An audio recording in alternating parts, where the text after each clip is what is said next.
ওগো নবীজি,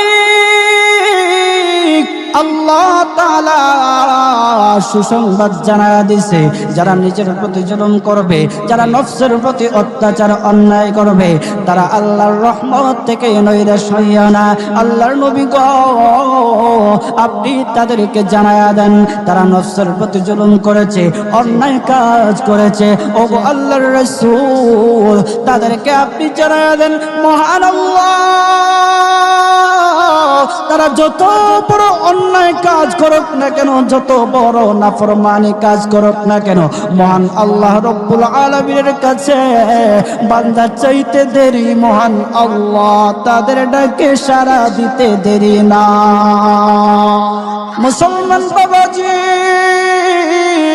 গভীর মনোযোগ, ও মানিকগঞ্জের মুসলমান ভাইরা, উক্ত আয়াত আল্লাহ রব্বুল আলামিন আমরা যারা পাপিষ্ট আছি, আমরা যারা নফসের গোলামি করতে করতে, অন্যায় কাজ করতে করতে, যারা নফসের প্রতি জুলুম করেছি, অন্যায় কাজ করেছি, আমাদের মতো যারা গুনাহগার আছে, আল্লাহ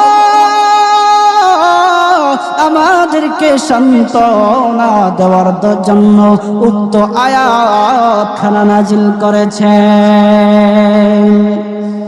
আল্লাহর নবী মুহাম্মদুর রাসূলুল্লাহ সাল্লাল্লাহু আলাইহি ওয়াসাল্লামের কাছে দুইজন ব্যক্তি আসলো, আয়েশা বলতেছে, হাবিব, আমি শুধু সারা জীবন শুধু মদ খেয়েছি, আমি অন্যায় কাজ করেছি, মদ খেয়েছি, সারা জীবন আমি মদের মধ্যবন্ত ছিলাম। ওগো নবীজি, আমাকে কি আল্লাহ রব্বুল আলামিন মাফ করবে?